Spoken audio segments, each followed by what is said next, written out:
Hello and welcome to In Conclusion. I am Kejan, Haynes, Eid Mubarak to everyone. Well, this was an interesting week and we're going to get to everything, so let's get cracking. The Express came under some flack this week for this headline. Pretty woman shot dead. Now it raised several questions. Would we have cared if she was ugly? Would that not have been the headline had it been a man? Or was it Julia Roberts who died? I guess it came from a quote in the story where a neighbor described her as pretty. There was a split in opinion, of course, some calling it a most sexist headline, or maybe the most sexist headline. Others questioned why the anger was over the headline and not over the fact that a woman had been murdered. Now, they're all legit viewpoints. When using adjectives in journalism can always be dangerous because it can be easily misconstrued. But here's the thing, another thing about journalism, you can mess up today and you get 24 hours to redeem yourself, and boy did they. This was Thursday's headline from the Express. Force ripe, chronicling the collapse or not collapse of the Third Force movement. It was pretty well played, nice play on words there. But speaking of the Third Force movement, who would have thought that we would have found a union that was shorter than Kim Kardashian's marriage? Who would have thought that this would have represented the number of weeks the party was in existence? At that meeting, Timothy Hamel-Smith claimed that the Third Force movement was going to win the marginal seats in the upcoming general election. Gerald Yetming believes those comments might have been stretched. There was no firm decision on contesting the election to start with. Right. We have made no announcement about getting nominations to contest seats. And while it would make sense that a party without a constitution or a political leader probably wouldn't contest an election so soon, the Alliance of Independents knew nothing about the announcement when it was made. Of course, the AOI is saying that they smelled a rat and began questioning whether some members of the Third Force were negotiating with one party or another. They said red flags went up during their public meeting in Maraval last week. The AOI said they detected pro-government sentiments on some of the platform speeches. And then there's Philip Alexander saying that Gary Griffith was negotiating with the PNM. It's a terrible soap opera. But if the AOI didn't see this coming, at least one person might have. I felt a great disturbance in the force, as if millions of voices suddenly cried out in terror and were suddenly silenced. I fear something terrible has happened. All right, let's move on. Remember last week when we said that the PNM was making you doubt the credibility of the EBC? Well, that was Larry Lala's job this week, planting seeds of doubt about the Debates Commission. And as much as the partnership likes to distance themselves from the PNM, they sure do have a lot in common. In 2010, the PNM didn't want to get near to the debate. In Trinidad and Tobago, we take a particular position on it, and it was confirmed to us by certain persons with whom we spoke yesterday. But that's the nature of things. The PNM, instead of doing those debates, we prefer to go and do our public meetings, to walk around as we walk around now, and to interface with people generally. At that point in time, Conrad Enel was speaking about the debate on behalf of PM Manning. Here's a reason for the PNM's non-participation. We see no particular, at this point in time, reason for getting involved in an event like that, where we are extremely busy. Compare that to the UNC negotiator Larry Lala in 2015. He says the Prime Minister can only debate Dr. Rowley on 31st July. Where are we going to get time in that period, that 3-week period, which will be very tight, which will be very heated, having regard to the need to be on the ground? Just a correction, that should have been July 30th. Anyway, CNMG CEO Ken Ali accepted Larry Lala's proposal to have the media host its own debate, challenging CNC3 and TV6 to get on board. In his release, he said CNMG is publicly proposing that the debate be moderated by the 3 hosts of the major television talk shows. Well, as a host of a major television talk show, once the bosses say yes, I volunteer as tribute. Anyway, if I can get serious for a moment, a major deal between Iran and the West has seen the Islamic nation pulling back on its nuclear weapons program. In exchange for limits on its nuclear activities, Iran will get relief from sanctions. Eventually, that could mean a global market for its huge oil reserves, and that would keep downward pressure on prices for some time to come. Experts say this doesn't look like just short-term pain for producers, and that prices could remain weak for years. The days of $100 a barrel oil are a fading memory, and looking forward, a distant dream. And of course, anything that affects oil prices obviously affects us. So here's what the Prime Minister had to say about that story. Oh, I'm sorry, I'm being told she hasn't said anything. All right, Dr. Rowley, you're up. Any comment? No, I'm told he didn't say anything either. I mean, it's not like our very economy is controlled by the energy sector or anything. There was nothing from the energy minister either, but Jules Brown picked up the slack. We posed our questions to the finance minister after the chamber's event. It is something that we will have to take into account. Right now, we haven't... I don't expect that the Iranian situation will immediately impact supply, because it will take some time before they can get to a position where they can ramp up their production. Whichever party wins the election is something that will have to be dealt with by that government. We'll have to consider, yes, what is the new long-term average that we're going to have to work with going forward. So far for this year, we've seen an average of about $58 up to the end of May. Using June, I estimate it'll probably be about 56. At the end of May, it was 58.04. So that is better than the 45 that we had premised our revised budget on, but it's not as good as, of course, the original 80. And with that, we head to this week's Wall of Promises.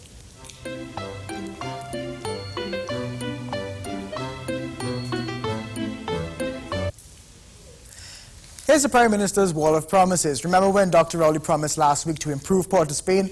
Well, the Prime Minister injected that promise with steroids. She's promising a floating cultural museum above the Port of Spain prison, the construction of a 30 to 35-story energy tower at the Salvatore building site, a ferry terminal at Invaders Bay, and a beachfront theme park with shopping and retail mall, and a man-made island with a golf course at the Mocarapo foreshore. In East Port of Spain, she's promising residential and commercial development, a tram and light rail system, a national security complex at Riverside Plaza, and she's going to fix every recreational ground in the Diego Martin Northeast area and regularizing all the squatters in that constituency and throughout the country. Meanwhile, a PNM government would have a national conversation to evaluate spending and value for money in the public healthcare system. They're also going to create a Ministry of Rural Development. Meanwhile, the ILP is promising the M2M tourism project, bringing development from Matura to Matlot, with the revival of the area's cocoa industry in Toko and with factories as well. And they're also going to teach the area's residents skills relevant to the area, like fishing perhaps. And they'll adjust the curriculum to suit schools in those areas. Let's take a break. Here's your 8 o'clock news headline. I think it's obvious that this one is satire.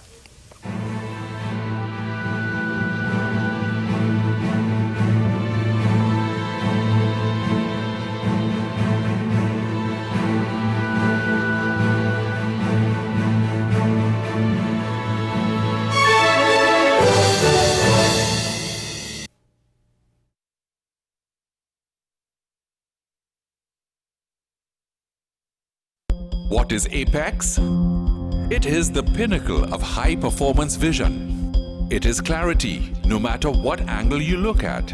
It is comfort for every vision, all day, every day. And it's customized with every digital measurement your eyes require to see at their very best. Apex, the ultimate lens designed for your eyes. Only at Value Optical, caring for your eyes. Harry, where the car keys? I'm running late for the function. I'm late. Darling, calm yourself now. You remember we put an ad on the papers? But that was 2 days ago. Yes, darling. What is express classified ad we talking about? Somebody saw it. The gentleman called me this morning. A real man. We went over in the office and we did a transfer. Wait a minute. Harry, what are you trying to tell me? You done sell the car already and you tell me nothing? How am I supposed to get to my function? Darling, I'll take you there. Okay, I have some potentials lying up here. I'm going to make some calls. Potentials? You have money on your phone this time? You can make any calls? Look, you see you? Let me go and see if I can find a Maxi. I still have Maxi, you're going to talk? Hold on, take one, come on.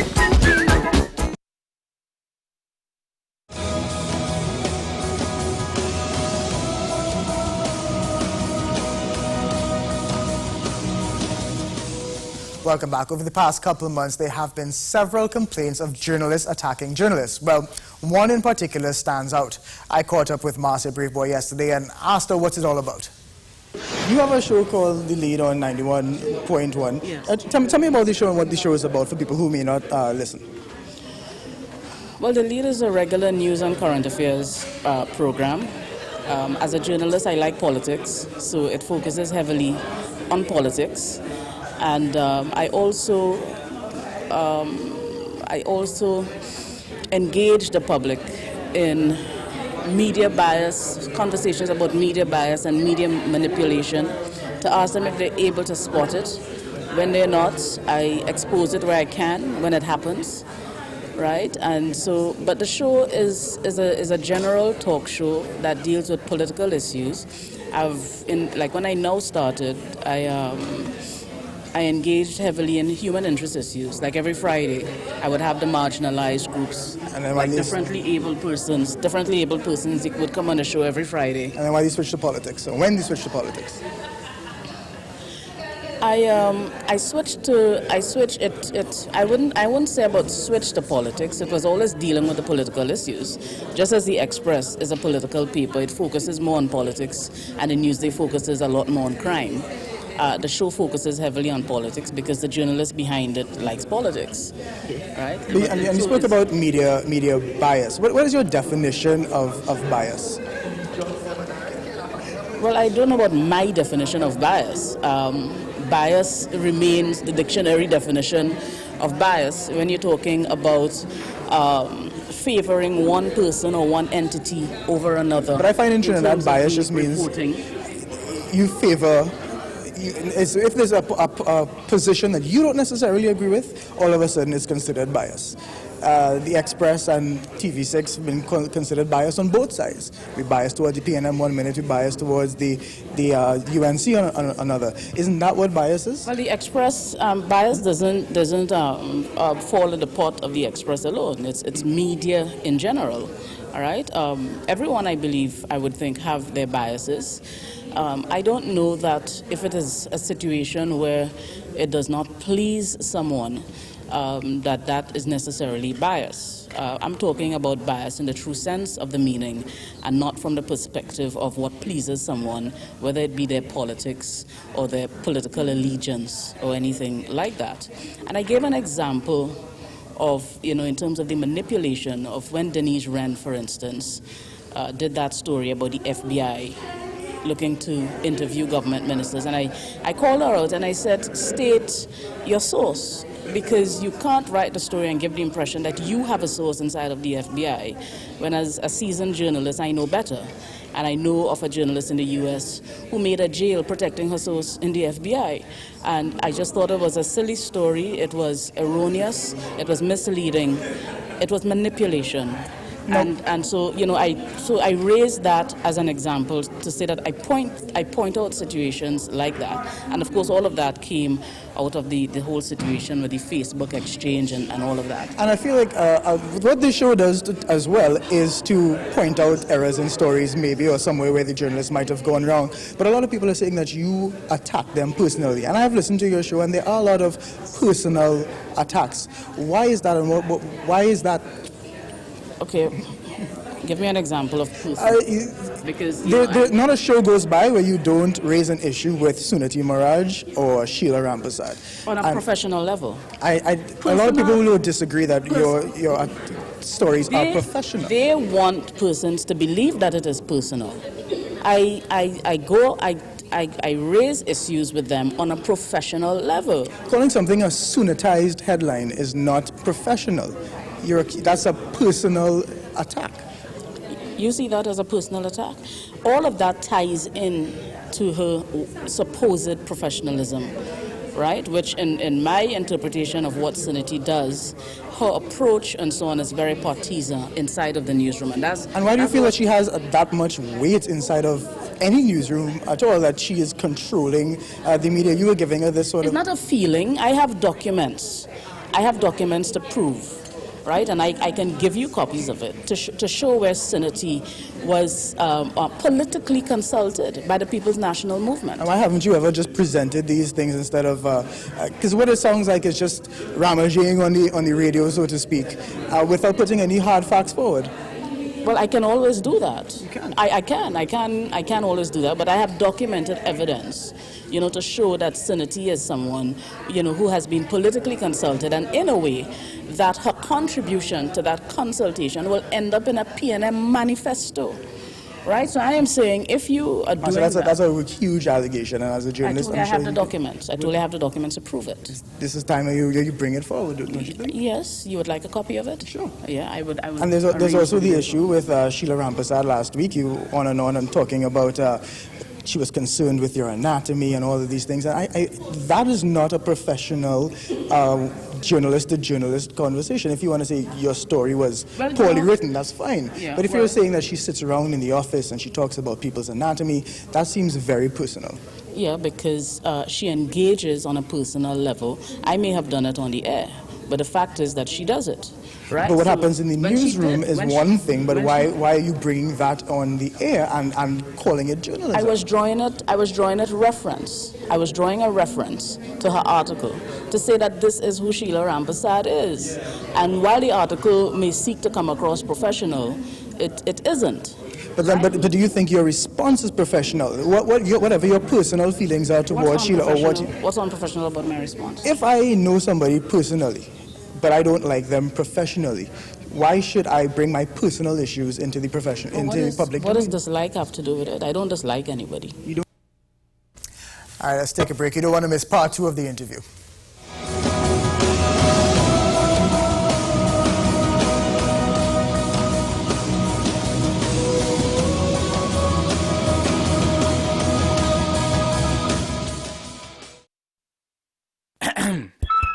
Attention minimum wage workers, may I please have your attention? And now that I have your attention, I simply wish to mention that you're no longer in the Stone Age. Presently, $15 is the rate for minimum wage. It doesn't matter if you're a cleaner, cashier, clerk, cook, fixed or seasonal worker.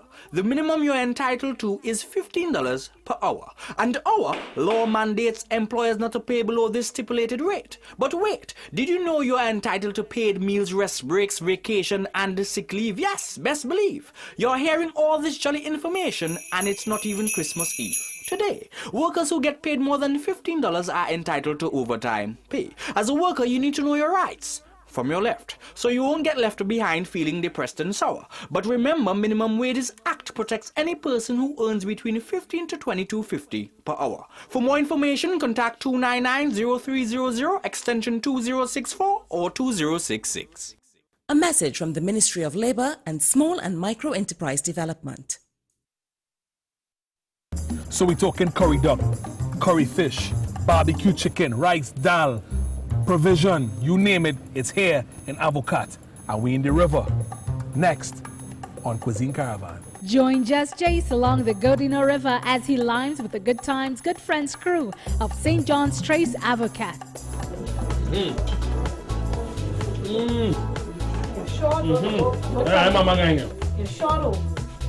to go. I'm taking small doses for now. You know how to come back for the seconds, right? Cuisine Caravan Avocat this Sunday at 8 p.m., repeating the following Wednesday at 4:30 p.m. and Thursday at 1 p.m.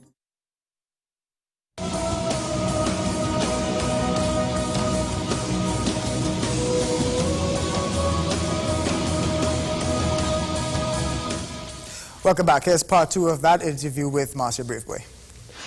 But what happens in the newsroom is one thing, but why are you bringing that on the air and calling it journalism? I was drawing a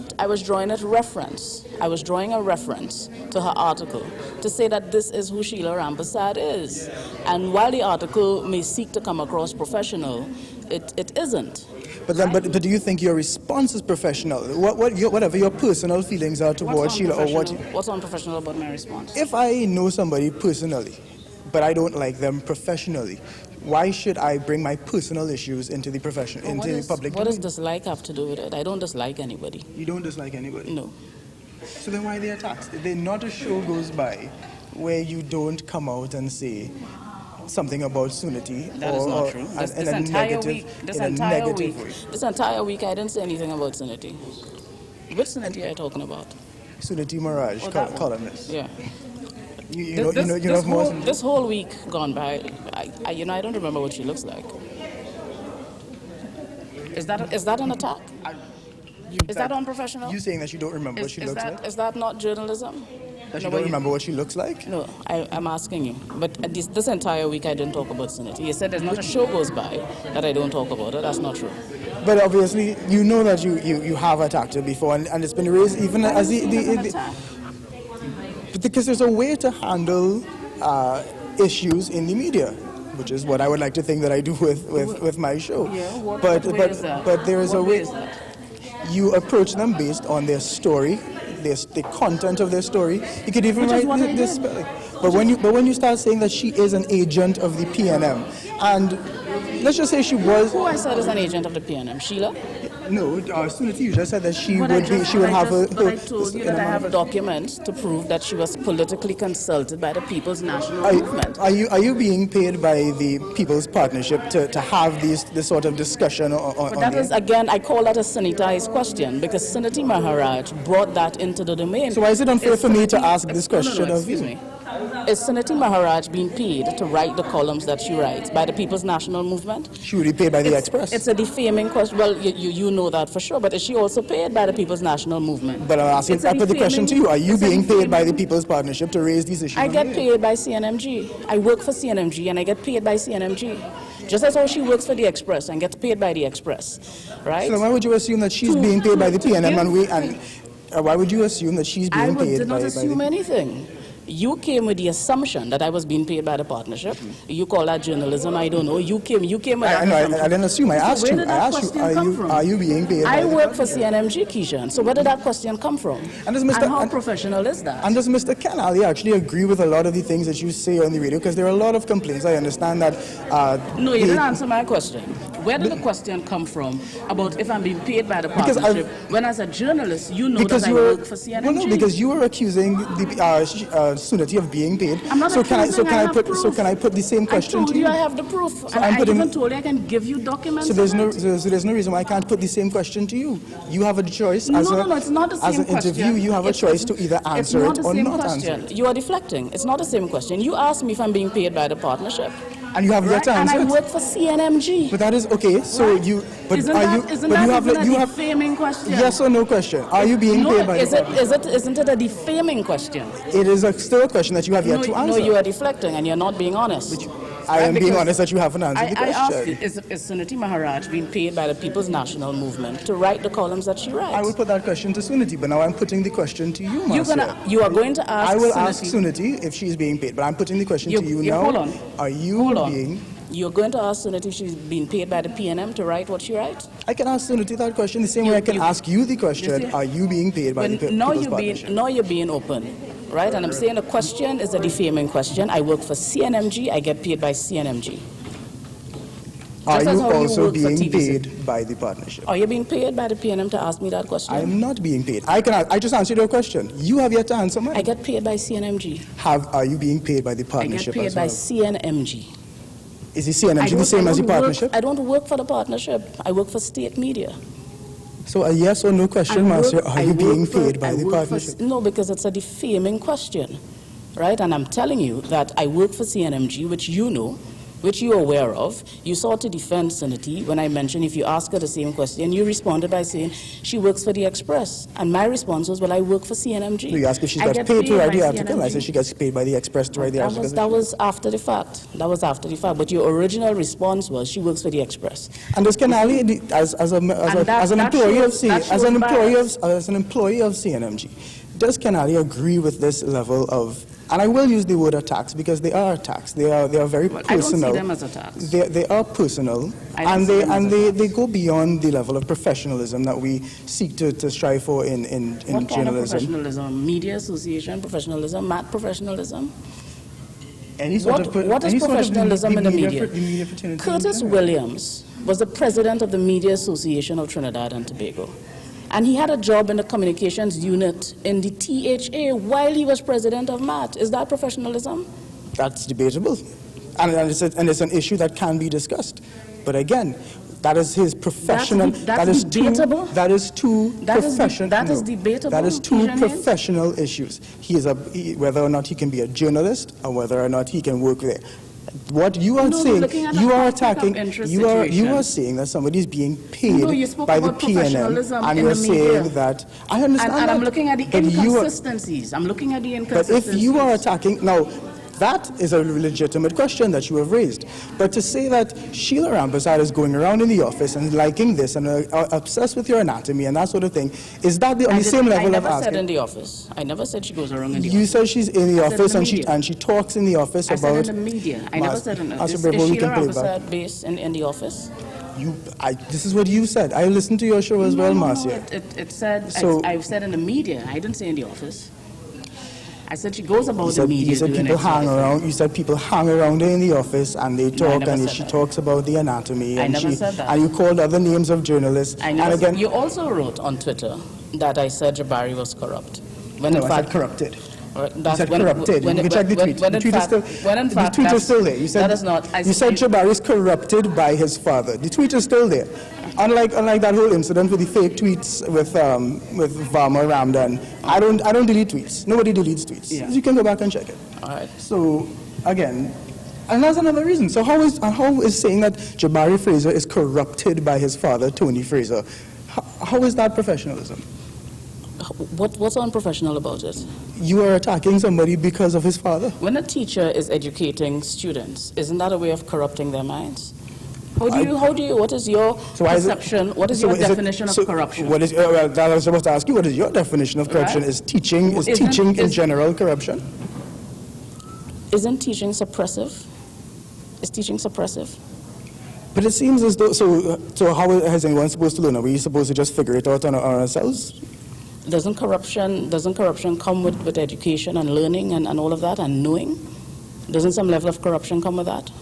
I disagree with that, but... You disagree with that? But why, but again, why is Jabari, since you brought it up, why is Jabari's father a topic of discussion at all? Excuse me? Why is Jabari's father a topic of discussion on your show? His father is not a topic of discussion on my show. I responded to something a caller said about Tony Fraser. No. I listened to that show as well. What the caller said was that the TV6 is manipulating the statistics. I don't know how we can do that, but and then your reply, he was doing a view on the vote and he was going through the previous, whoever won the seat that he was doing. The caller said that we were manipulating those stats. And then your reply was, well, his father is Tony Fraser, so he's obviously corrupted. Well, I said he has his father there, Tony Fraser, to corrupt him, yes. And how is that corrupted? How is it not corrupted? His father teaches him the ins and outs of media. How is that not corrupted?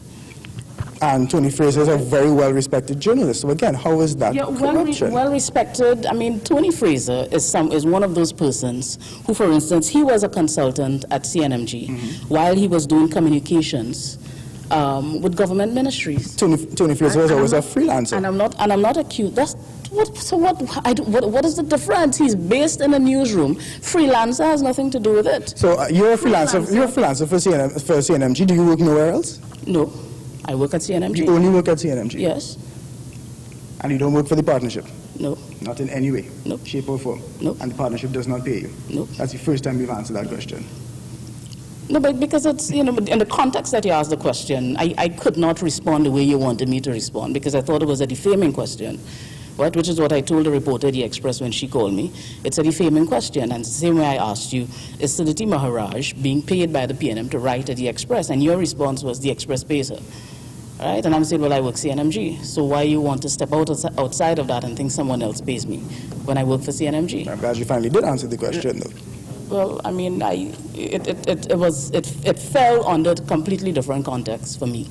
But to come out to blurt out and come out and say, are you working for the partnership? And again, you see, I call it a sanitized question because I knew where the question came from. Where did the question come from? Thank you, Kejan. Thank you, Marcia.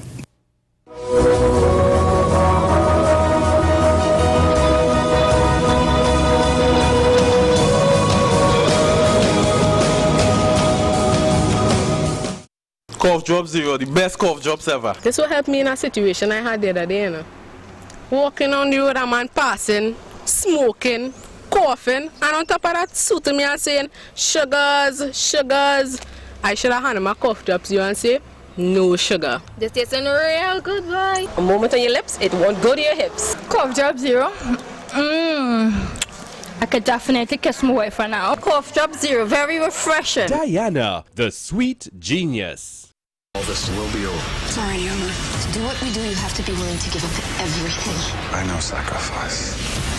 What did you do? I have nothing! Oh, Michael! I have eaten up everything! Look out for Bird Notice tonight at 8 on TV6.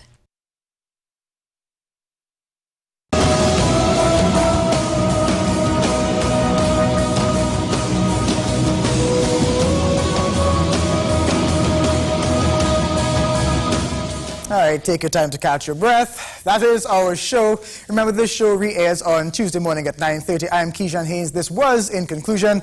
A brand new week of news begins right now.